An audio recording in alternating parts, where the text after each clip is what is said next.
Ladies and gentlemen, here is the latest bulletin from the Intercontinental Radio News. Toronto, Canada. Professor Morse of Macmillan University reports observing a total of 3 explosions on the planet Mars between the hours of 7:45 p.m. and 9:20 p.m. Eastern Standard Time. This confirms earlier reports received from American observatories. Now, nearer home, comes a special bulletin from Trenton, New Jersey. It is reported that at 8:50 p.m., a huge flaming object, believed to be a meteorite, fell on a farm in the neighborhood of Grover's Mill, New Jersey, 22 miles from Trenton. The flash in the sky was visible within a radius of several hundred miles, and the noise of the impact was heard as far north as Elizabeth. We have dispatched a special mobile unit to the scene, and we'll have our commentator, Carl Phillips, give you a word picture of the scene as soon as he can reach there from Princeton. We take you now to Grover's Mill, New Jersey. Ladies and gentlemen, this is Carl Phillips again, out at the Wilmot Farm, Grover's Mill, New Jersey. Professor Pearson and myself made the 11 miles from Princeton in 10 minutes. Well, I hardly know where to begin. To paint for you a word picture of the strange scene before my eyes, but something out of a modern Arabian Nights. Well, I just got here. I haven't had a chance to look around yet.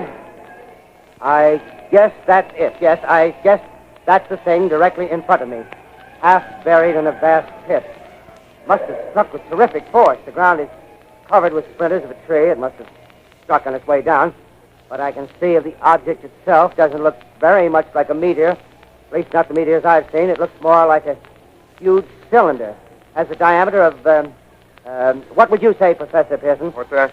What would you say, what's the diameter of this? About 30 yards. About 30 yards. The metal on the sheath is, well, I've never seen anything like it. The color is sort of yellowish white. There's curious spectators now are pressing close to the object in spite of the efforts of the police to keep them back. Getting in front of my line of vision. Would you mind standing one side, please? While the police are pushing the crowd back. Here's Mr. Wilmot, owner of the farm here. He may have some interesting facts to add. Mr. Wilmot, would you please tell the radio audience as much as you remember of this rather unusual visitor that dropped in your backyard? Step closer, please. Ladies and gentlemen, this is Mr. Wilmot. Well, I was listening to the radio. Closer and louder, please. Pardon me? Louder, please, closer. Yes. I was listening to the radio and kind of drowsing. That professor fellow was talking about Mars, so I was half chosen and half... Yes, Mr. Wilmot, and then what happened? Well, as I was saying, I was listening to the radio, kind of halfway. Yes, Mr. Wilmot, and then you saw something. Well, not first off. I heard something. And what did you hear? A hissing sound like this. Kind of like a 4th of July rocket. Yes, then what? I turned my head out the window and would have sworn I was asleep and dreaming. Yes? I seen a kind of greenish streak and then zingo. Something smacked the ground, knocked me clear out of my chair. Well, were you frightened, Mr. Wilmot? Well, I ain't quite sure. I reckon I was kind of riled. Well, thank you, Mr. Wilmot. Thank you very much. Yeah, you want me to talk No, that's some quite more? all right. That's plenty. Ladies and gentlemen, you've just heard Mr. Wilmot, owner of the farm where this thing has fallen. I wish I could convey the atmosphere, the background of this fantastic scene. Hundreds of cars are parked in a field in back of us, and the police are trying to rope off the roadway leading into the farm, but it's no use.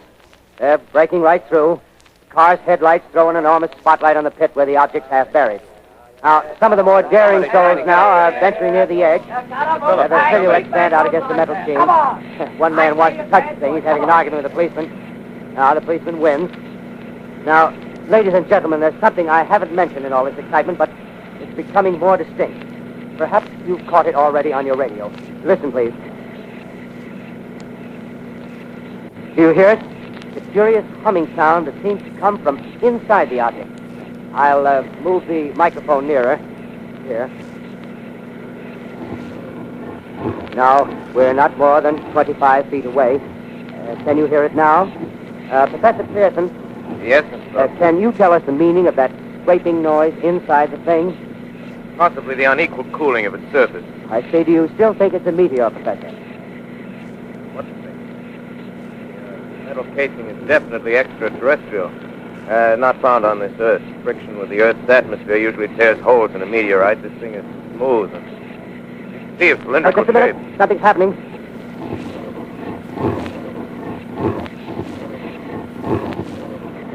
Ladies and gentlemen, this is terrific. This end of the thing is beginning to flake off. The top is beginning to rotate like a screw, and this thing must be hollow. Move it! Keep back there! Keep back there! Keep those men back! Keep back there! Keep those idiots back! Look out! Look out there! Stand back! Ladies and gentlemen, this is the most terrifying thing I've ever witnessed.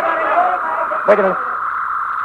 Someone's calling someone or something. I can see peering out of that black hole two luminous discs. The eyes, it might be a face, might be almost good heavens. Something wriggling out of the shadow like a gray snake.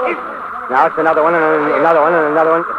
They look like tentacles to me. Oh, yeah, I can see the thing's body. Now it's large as a bear. It glistens like wet leather, but that face, ladies and gentlemen, it's indescribable. I can hardly force myself to keep looking at it. It's so awful. The eyes are black, and they gleam like a serpent. The mouth is kind of V-shaped with saliva dripping from its rimless lips. It seems to quiver and pulsate, and the monster, or whatever it is, can hardly move. It seems weighed down by possibly gravity or something. The thing's rising up now, and the cloud falls back. It seems plenty. The most extraordinary experience, ladies and gentlemen. I can't find words. Well, I pull this microphone with me as I talk. I'll have to stop the description till I can take a new position. Hold on, will you please? I'll be right back in a minute.